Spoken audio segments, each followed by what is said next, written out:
I was first exposed to the idea of the hollow earth about 10 years ago. I dismissed it the same way everybody that's classically educated does. And over the years, a piece of evidence here, a mystery there, it began to put in doubt the current theory that we live on a molten ball floating through space, that planets might form as hollow spheres or a variation thereof.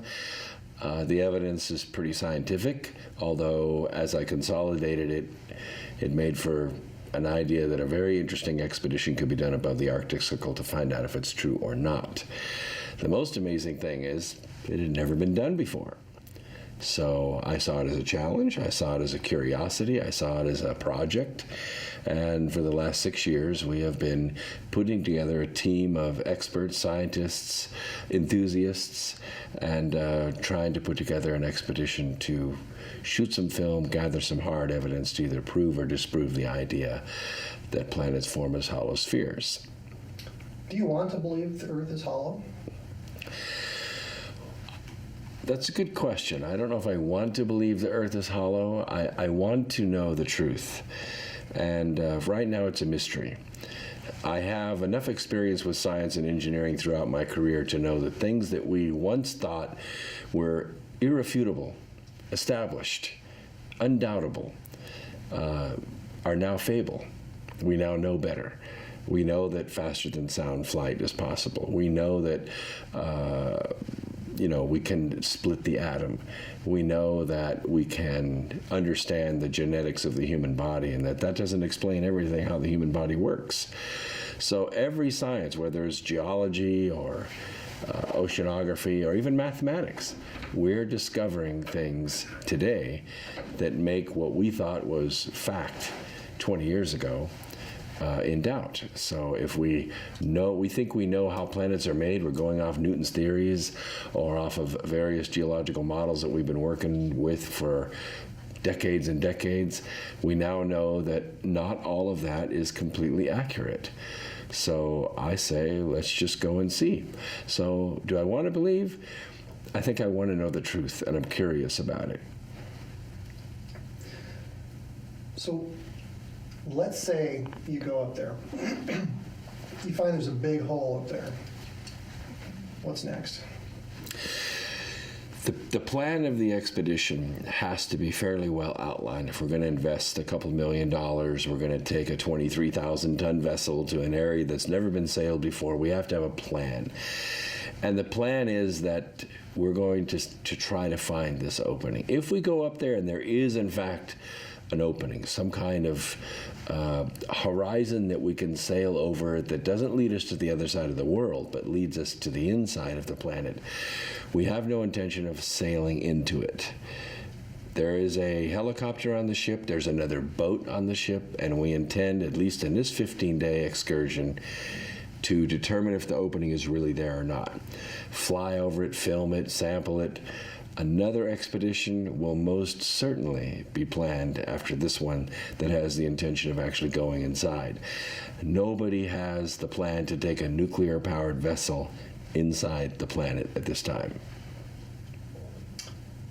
Some people online have surmised, have put out there how big this hole is at its narrowest point and where the curvature starts at its widest point. Can you address that? The evidence shows, from what we've gathered, that the hole could be as much as 100 miles across.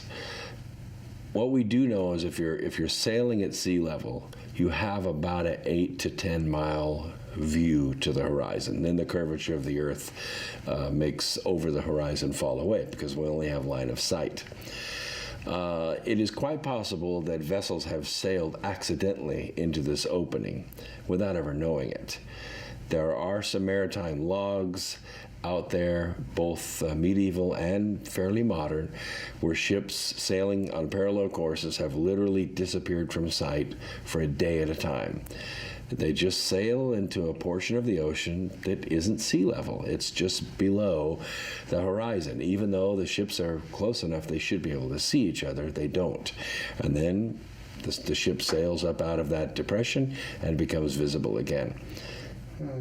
So it sounds like the curvature of the hull, the horizon is shorter than it would be what you would normally see when you're out on the ocean. What is it, about 20 miles to the horizon? No, it's about 8 miles at 6 feet off. So if you're on a ship in a crow's nest, you might be able to see 10 or 12 miles, and then that's about it to the horizon. So the curvature is going to be less.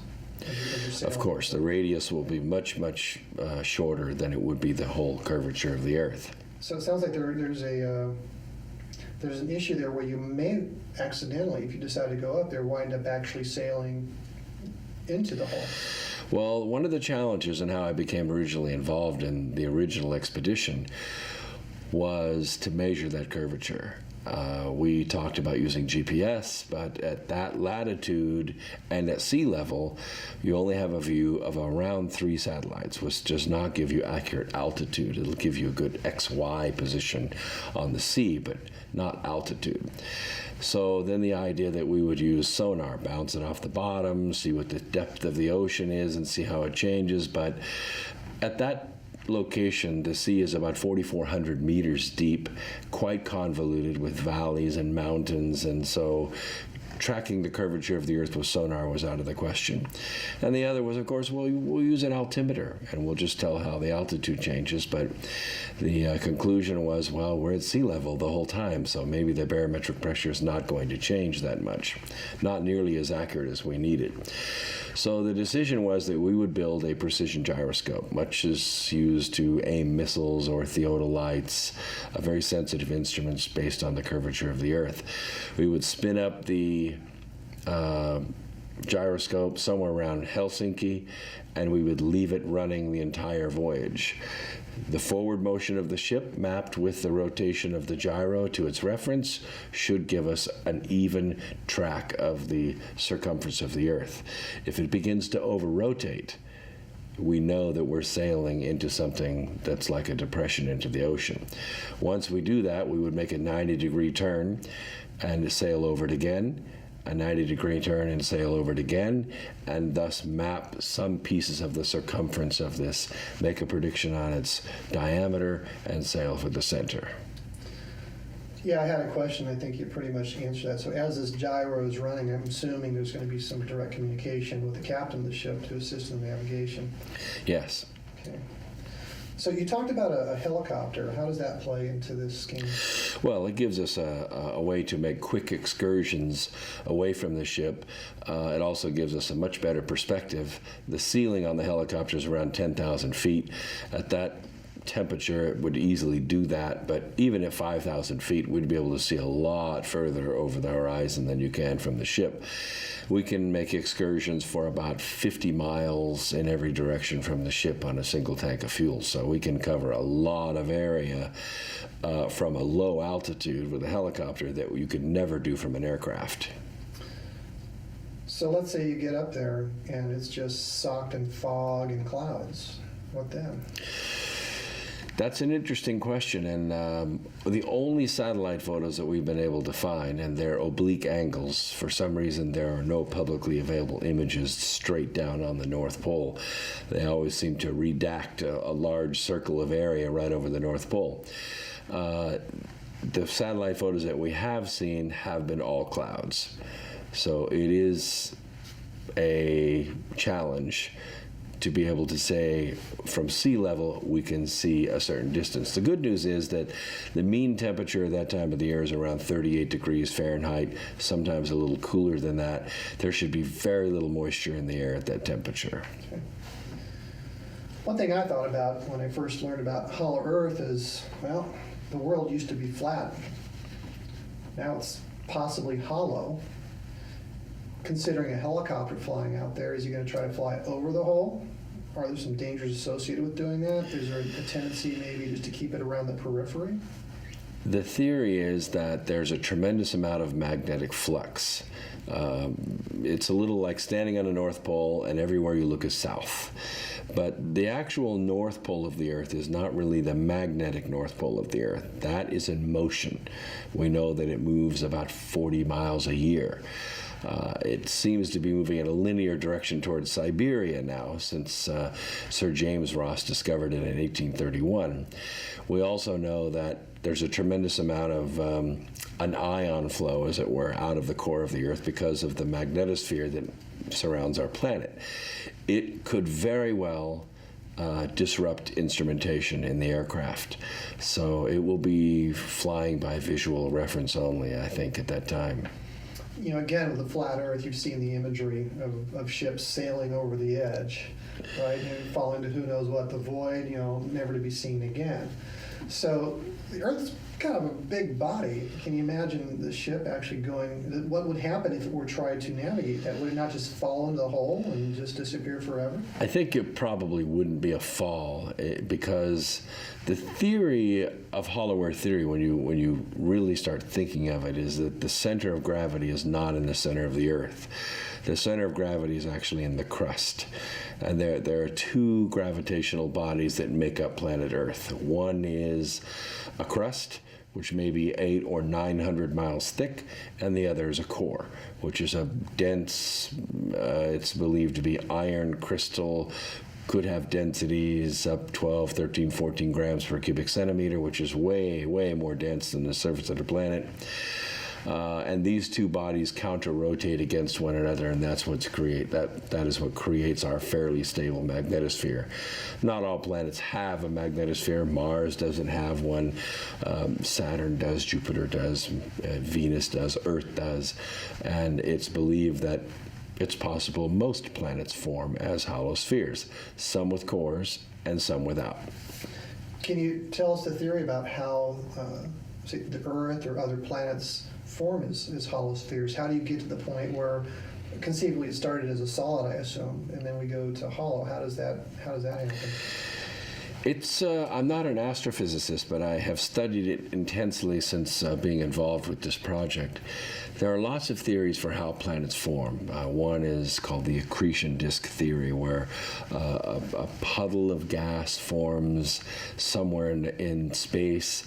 It begins to collapse, and certain pockets of it begin to collapse and will form a star in the center, and then various planets at some ratio of orbits around it. And we have photographed some solar systems that seem to be part of the way through that process, and other solar systems that are very mature and don't have any gas anywhere in between the orbits, and then our solar system, which seems to be kind of a Goldilocks situation, where we have a planet at exactly the right orbit, at exactly the right gravitational size, at exactly the right star, where water can exist in liquid form. That seems to be the key to being compatible for having life on a planet. The idea that when gas collapses, it begins to rotate faster and faster to conserve momentum, which is a well-known physical law in the universe. And if that happens, then some planets end up spinning so fast that they just explode.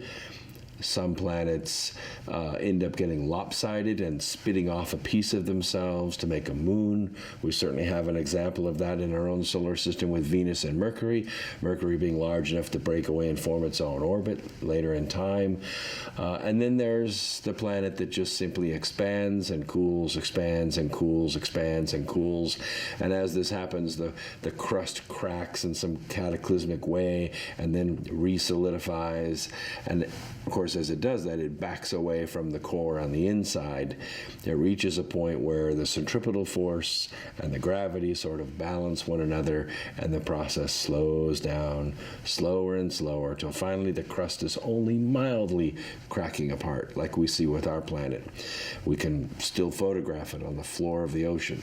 The floor is cracking open and filling in with molten material, but at a much slower rate than it did, primevally. So here we are with a Goldilocks planet that is cooled and expanded at just the right rate.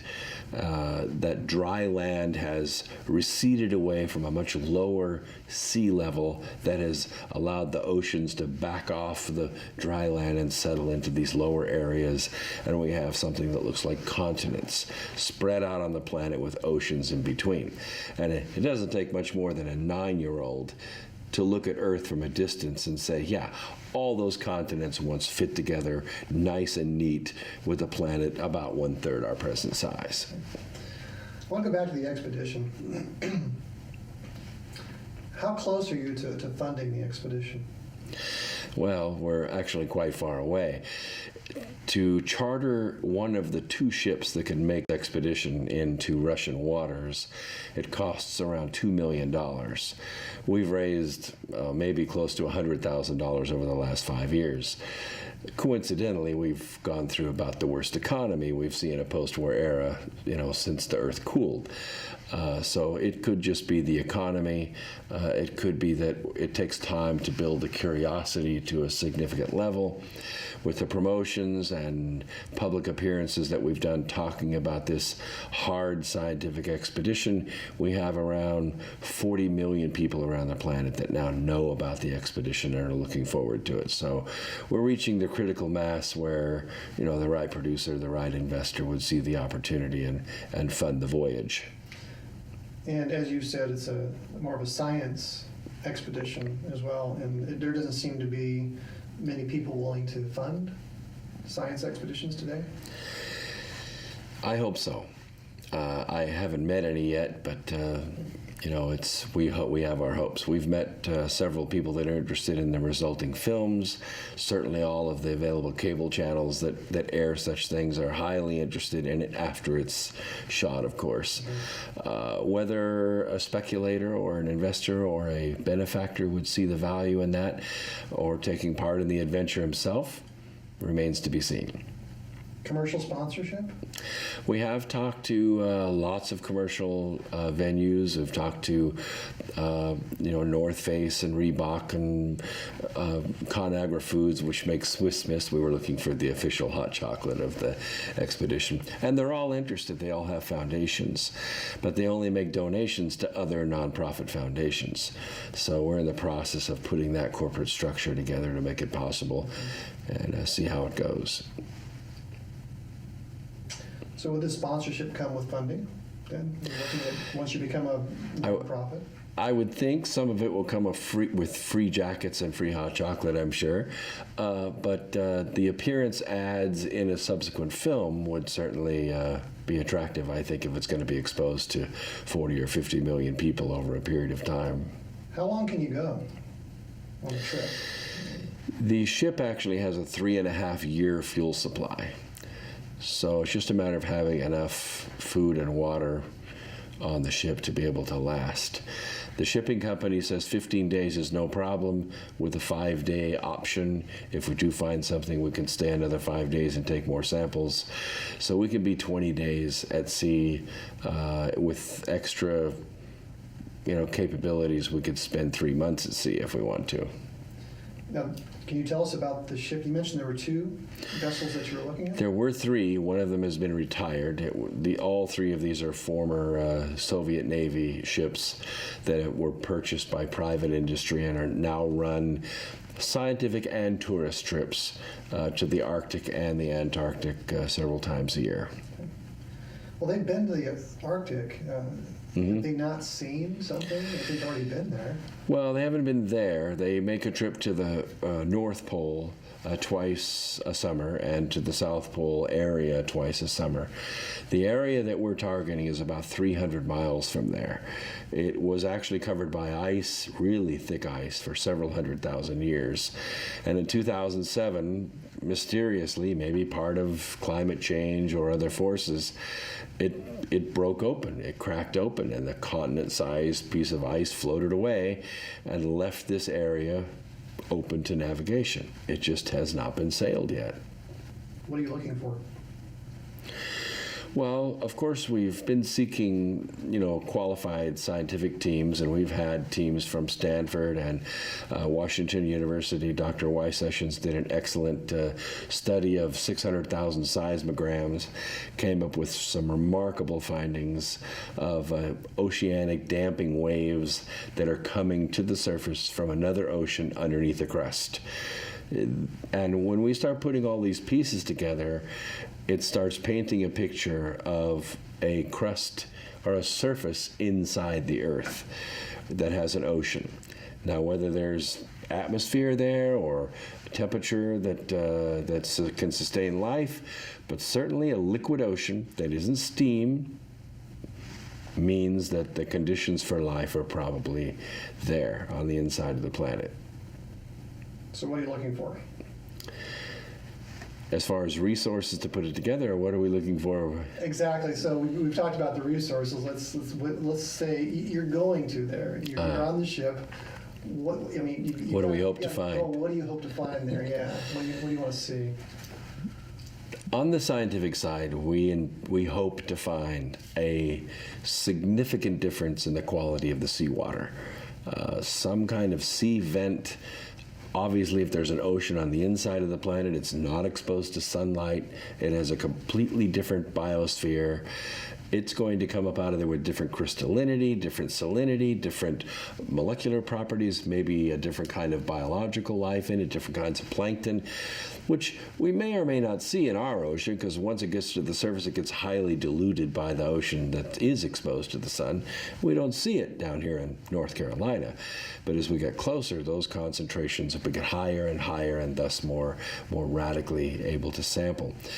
On a sea life version, maybe we will see a higher concentration of sea life that we have thought has been extinct for millions of years.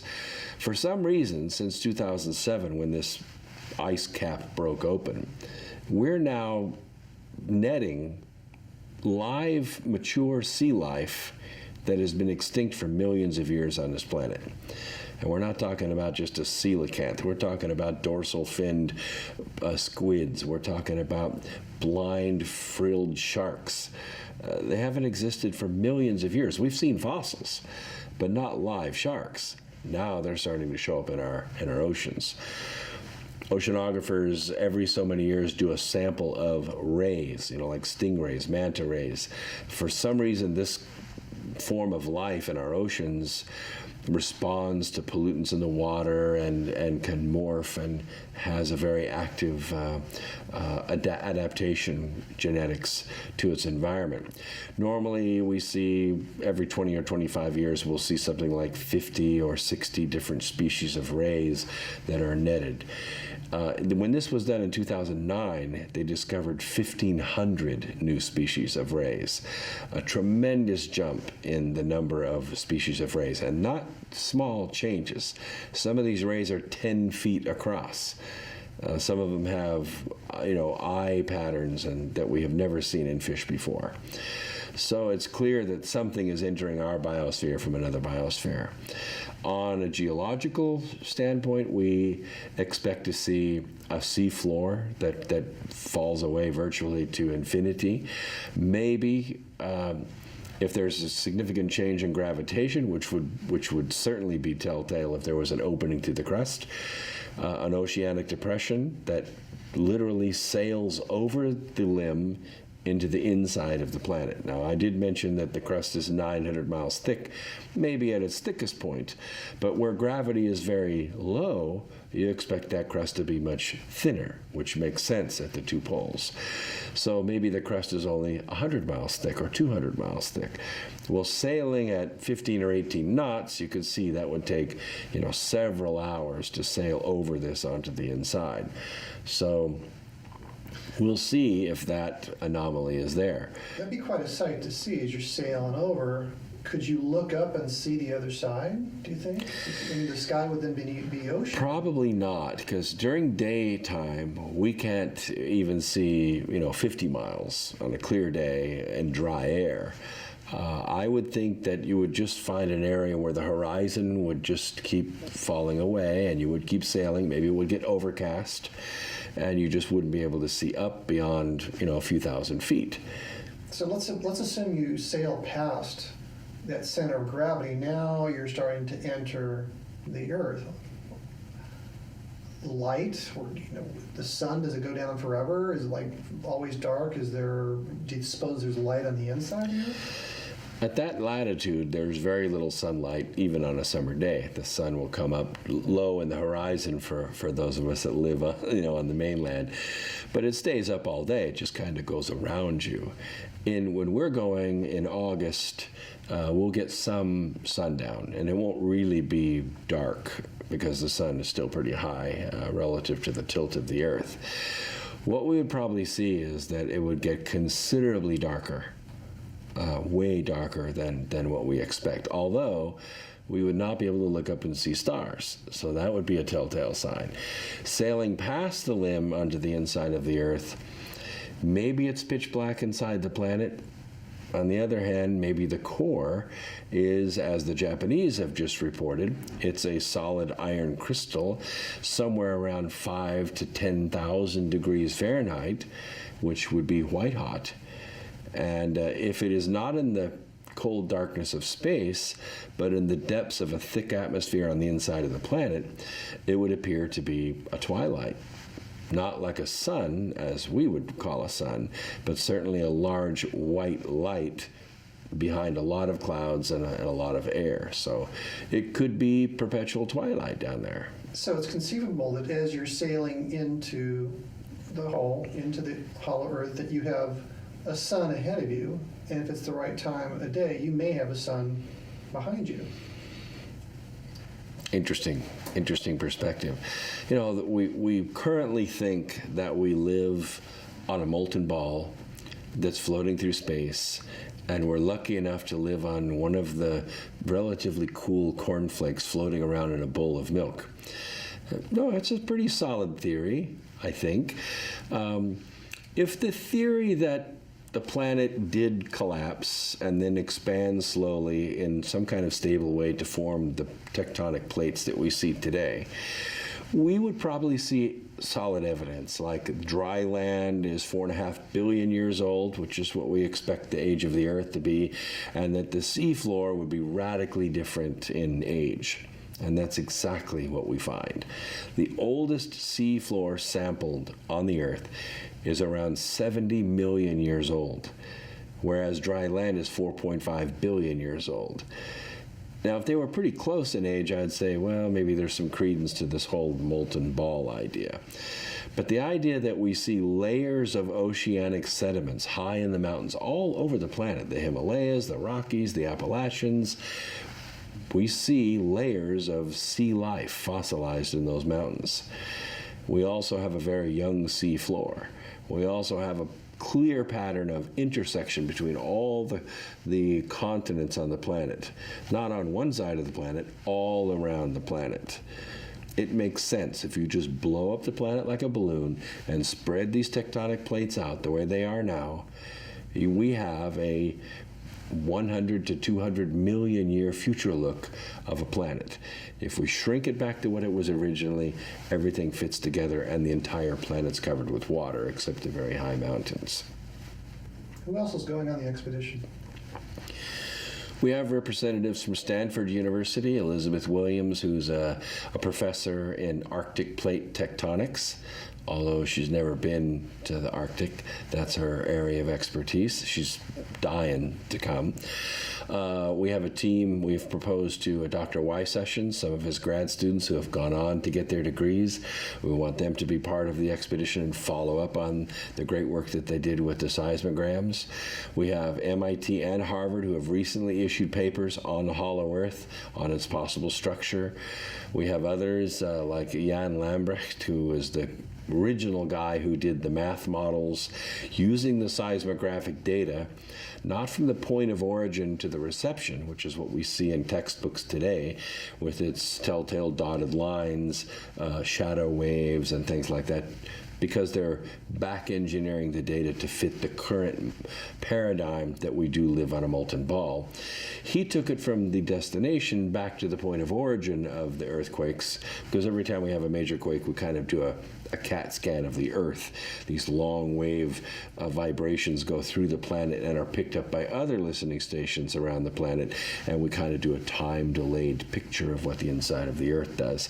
Not unlike the vibrations that go through your knee to look at the various layers in it with using sound waves.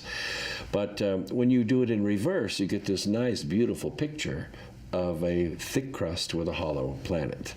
When you do it in the forward way and explain it with the dotted lines, you get this kind of molten flow on the inside of the planet that somehow explains a very stable magnetosphere around our planet. I've read and have seen the documentation on that. And I think the commentary, I don't know if it was from you or for somebody else, talking about how there's a problem with their assumptions, that they always have to...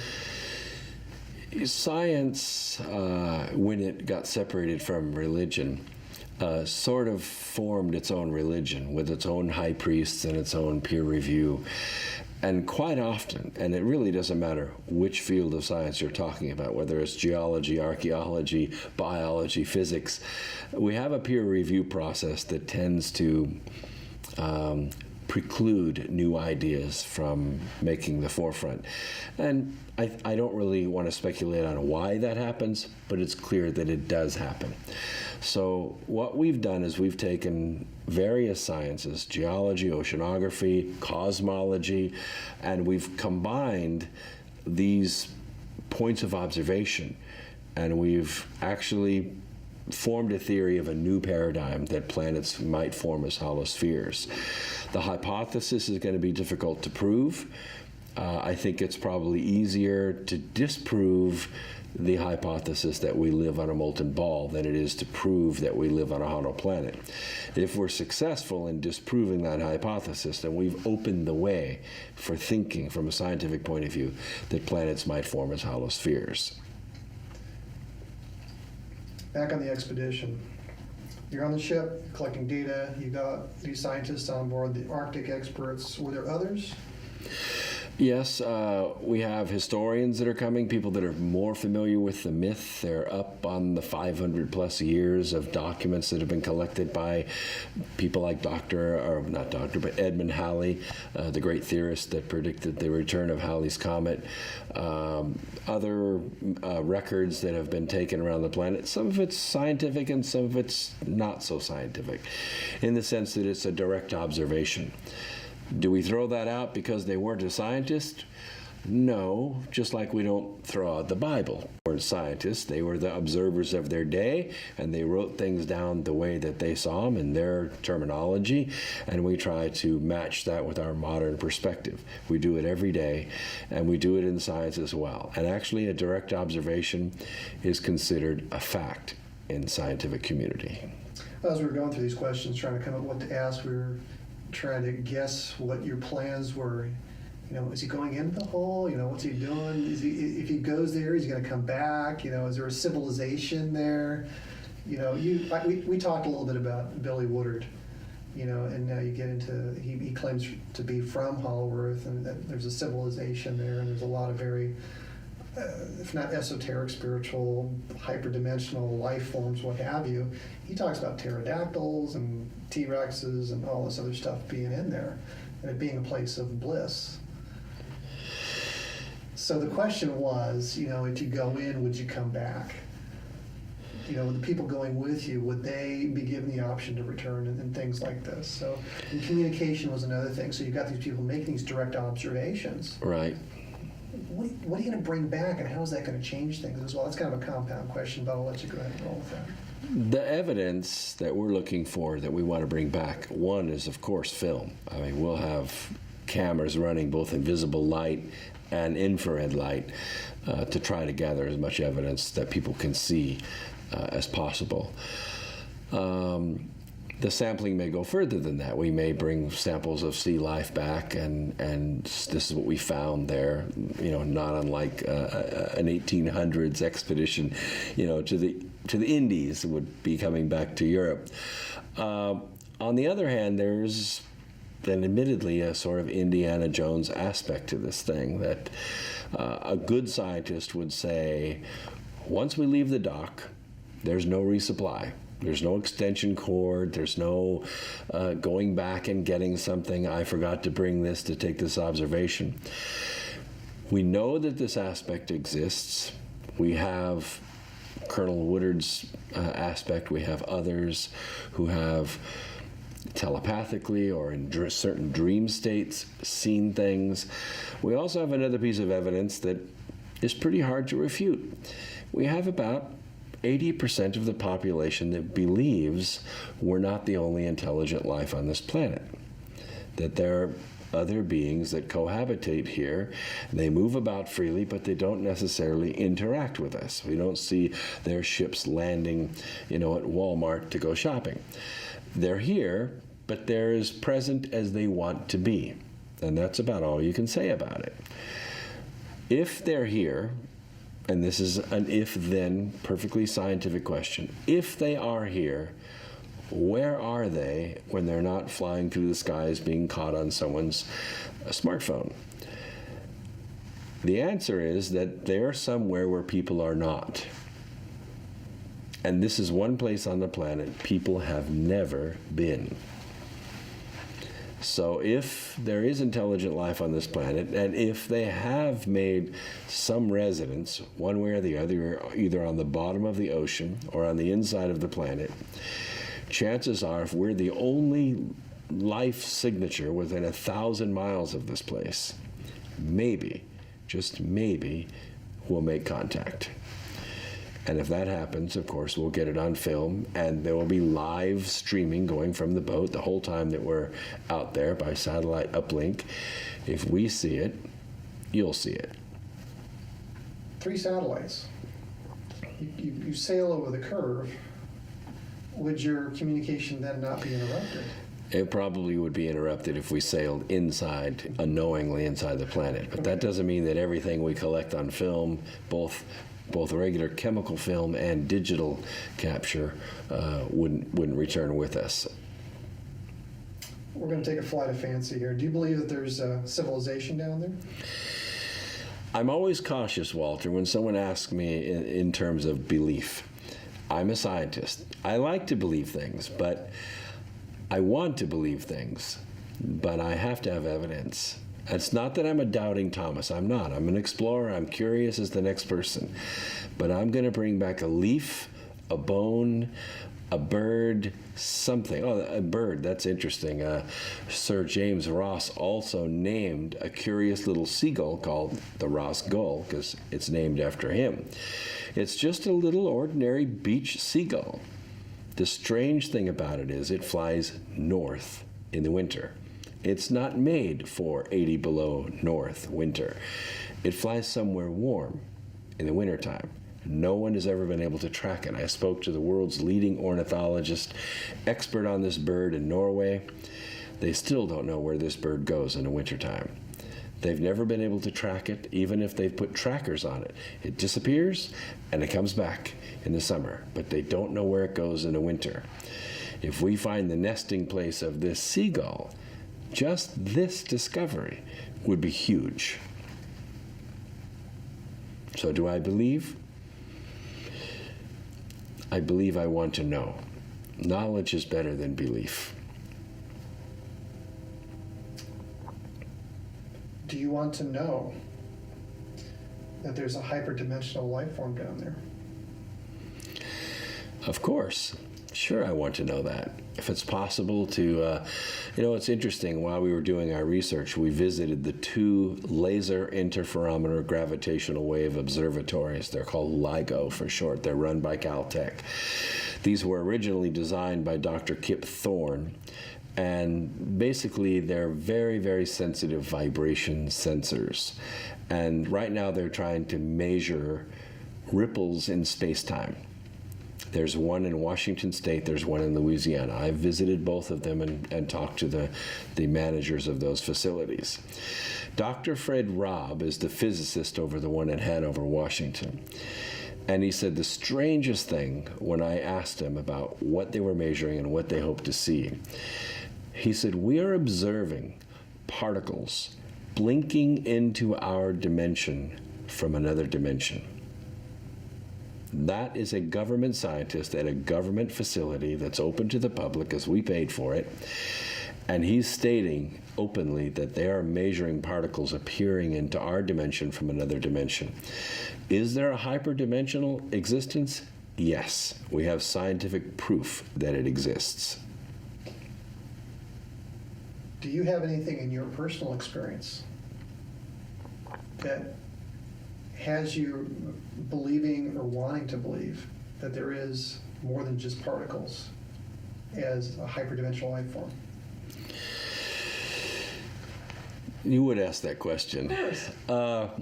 I'll tell you, Walter, that I believe that we are eternal beings having a mortal experience.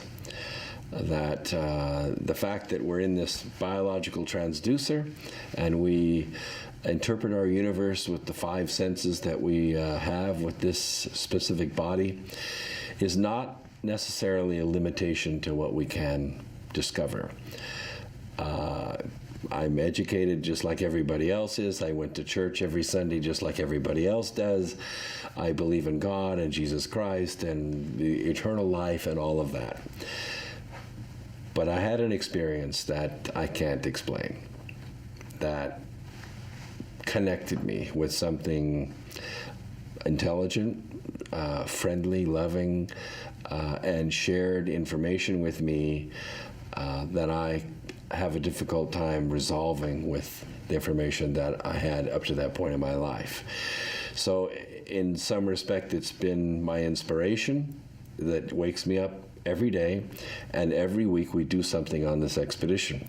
Believe me, almost nothing would please me more than being able to lay this project down and never look at it again and go on with my pragmatic life. But I can't, because this wakes me up every day and leads me another step closer to getting this expedition to happen. Would you like to share this experience that you wrote about in your book? Tell the audience about it? There are actually two experiences, and I really can't explain either one of them, but I will relate them as closely as I can. One occurred when I was 9. I have no judgment on it at all, but it appears that I went fishing as a 9-year-old in the Sierra Nevada mountains at 9 years old and did not come back all day. What seemed to me like 30 minutes was actually close to 10 or 12 hours. I do know that the way that I reacted in school after that point is radically different than before that point. Suffice it to say, I did not have an ordinary childhood. I was in higher education at a very young age and felt comfortable around older people and didn't around kids, and that's just the way it was. Then somewhere around, age 13, 14, I just went to sleep. I just had an ordinary life as much as I could until I was age 52. And I found myself at a auspicious location in Trout Lake, Washington, at a conference where I was speaking about the first book that we had published, The Arc of Millions of Years, on the origin and destination of the Earth, or destiny of the Earth, from a scientific point of view, and found myself re-engaged into meditation. And 3 days into it, went into meditation pretty close to Mount Adams in Washington, and this connection opened up. It literally, I don't know how long it lasted, 15 or 20 minutes, but in that period of time, a tremendous amount of information was poured into me from a pure source. And I'm not talking about derived information. I'm talking about finished information. I've been doing the derivation for the last 6 years, trying to understand it. And that is an experience that changed me. When I went up there, I was a 52-year-old man wearing glasses with chronic asthma on medication. I weighed 30 pounds more than I do now. And I was happy. And when I woke up at 52, within a month, I lost the weight. I laid my glasses down for the last time. I have not touched asthma medication in 6 years. I don't have asthma anymore, which I did my whole life. I physically changed. I emotionally changed. Even my kids, who I raised, all 4 of them, say, "Dad, you changed. When you went up there, you came back, you're a different guy." Not that I'm a different personality. It's that my my judgments, my understanding of why we are here, what we're doing, where we came from, where we might be going, completely changed. And not only am I happy, I'm comfortable with that arrangement. How did this contact and download of information manifest? The connection almost felt physical. It was like a tube that connected to my heart. And literally I felt vibrations in this area. I heard singing. I heard what sounded like a huge choir with thousands of voices in it, with every conceivable harmony, because I ran my mind through those harmonies as I was listening. I actually thought the host, James, was playing music, and I realized I wasn't hearing with my ears, I was feeling it in my heart. And this lasted for several minutes, and the singing was phenomenal. It was emotional, and it was just a chant of 3 words over and over again, although the words were stretched out for what seemed like a minute at a time. And the 3 words were peace, love, and joy. It's my direct observation, and I can just tell you that it happened. Was there light? As far as light, behind my eyelids or something like that, I didn't sense that. What I felt was an opening, because I was meditating at night, and when this opened, it was like clarity of indescribable beauty. It was, no clouds, total open air, colors beyond description, crisp openness. It wasn't like a bright light, like a tunnel of light, I'm going toward the light kind of thing. It was like a whole library of clarity opened up to me at one time. And the sound was incredible.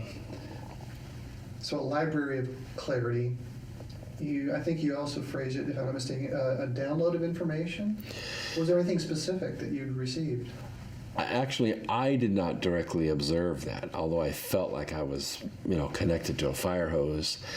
Other observers in the room saw what appeared to be charts, graphs, drawings, figures being downloaded into me in the form of gold plates.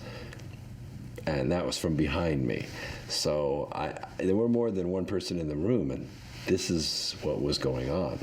So it was a multiple observer situation. So it sounds like it's something that people saw, but you didn't. Not necessarily anything you can bring to the forefront of your mind, information-wise, data points and things of this nature. I've tried to draw those things that were downloaded into me over the years. And some of the drawings that I came up with were pretty detailed, but I had no idea what they were until I started traveling the world and trying to catch up with these things. I found some of the meaning in what's called the I Ching. As I drew these series of lines, one on top of another, I thought it was math for a while. I thought maybe it was a dot matrix for a while. But as I started to study the I Ching, I realized that these are called qua. They're a series of solid and broken lines and dots that actually make up an intersection of a mathematical matrix called the I Ching. When I looked up from my own lab notebook, I went and looked up what those things were. Everything fit the expedition perfectly. The I Ching. The I Ching matched your expedition? Right. How so? Well, in the sense that if you follow the lines, it leads you to a matrix, which leads you to a written explanation of what that intersection means. There are 6 lines, 6 data points in this. They start from bottom to top. The top 3 is the top line of this matrix. The bottom 3 are the side of the matrix. When you follow the X and Y location, you get to a certain qua. When you read that qua, you get the understanding of the timeline of how this works together. And what I'm saying is the explanation was the voyage, the discovery, the information how it would be brought forth, what it would do to the planet when that information was brought forth.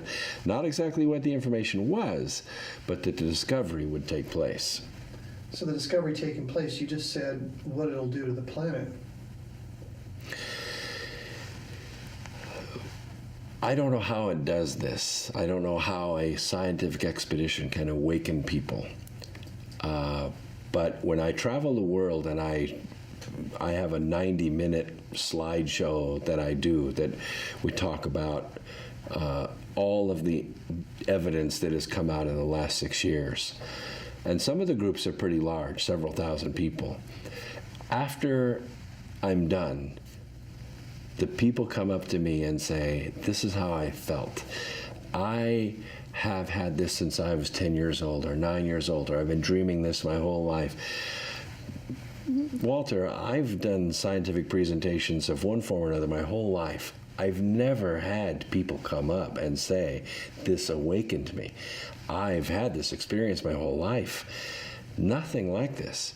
And when we've shot a little short mini documentary of this, and we aired it in a film contest for Nippon Television Network in 2007 called the Genes of Galileo Contest. 17 million people watched that video in one night and voted us the winner of the Genes of Galileo contest. There are literally tens of millions of people around the planet that are waiting for this discovery.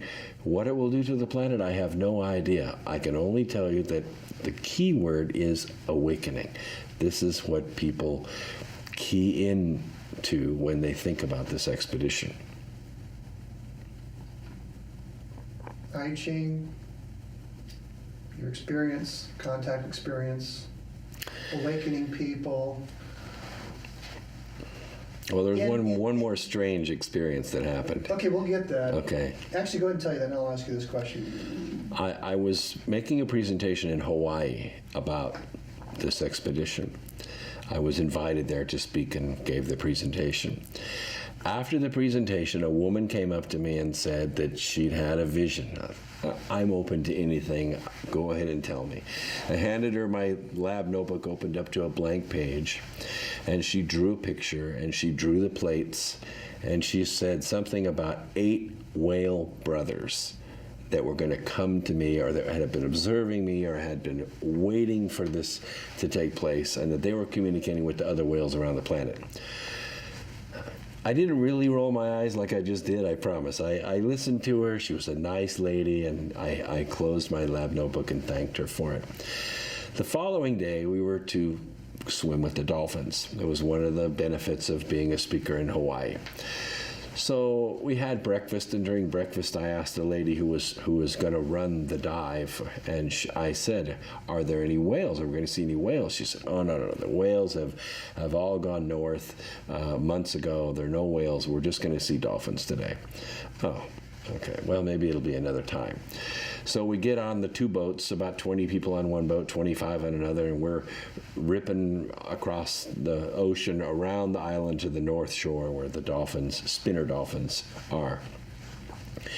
I don't know how fast the boats are going, 35, 40 knots, something like that. Pretty fast for a boat that size. And all of a sudden, completely unannounced, a whale blows in the distance. Well, the law is that the boats have to come to an idle. You can't jump in the water with the whales. That's completely against the law. You have to wait for the whales to swim by, and once they go by, then you can take off again. It makes a lot of sense. But the fact that the whales were there just was a real shock. There were 8 whales. There were 2 boats separated by about, I'm going to say 200, maybe 300 yards. The 8 whales swam from their distance, which was probably a mile away, straight for our boat, went around our boat right by the bow, and I was leaning over with my video camera filming them. One by one, they sailed by the front of the boat, and then they turned and sailed off in the distance, and we were able to get back on our way. There was not a dry eye on the boat. This was unbelievable, and I got it on film. So that lady had said something about 8 whales, and the next day 8 whales, when they're not supposed to be any whales there, come to visit the boat in the middle of the ocean. That was amazing. So what do you make of it? What's the message? Well, I'm emotional about it, but I don't know what to make of it. It was a remarkable coincidence. I don't think it was a coincidence. I think it's an experience I don't know how to explain. So all these experiences put together, the I Ching, the awakening, people out telling you you're awakening, this woman giving you her vision, the whales showing up. Whether it's that or something else, what motivates you? Well, that's a good question. It certainly isn't the money. I've poured a lot of money and a lot of time into this over the last 6 years, and all of us on the board of this little company have been tempted wildly, repeatedly, to lay this down and walk away. But we don't. We just keep going with it. So what is the motivation? I feel very elated when I'm working with this project. It can frustrate me, it can inspire me, but I'm elated. I feel wonderful when I'm working with it. I don't know how to explain it any other way. Sort of like planting a garden and waiting for it to bear fruit. It's not something I'm ready to let the weeds take over yet.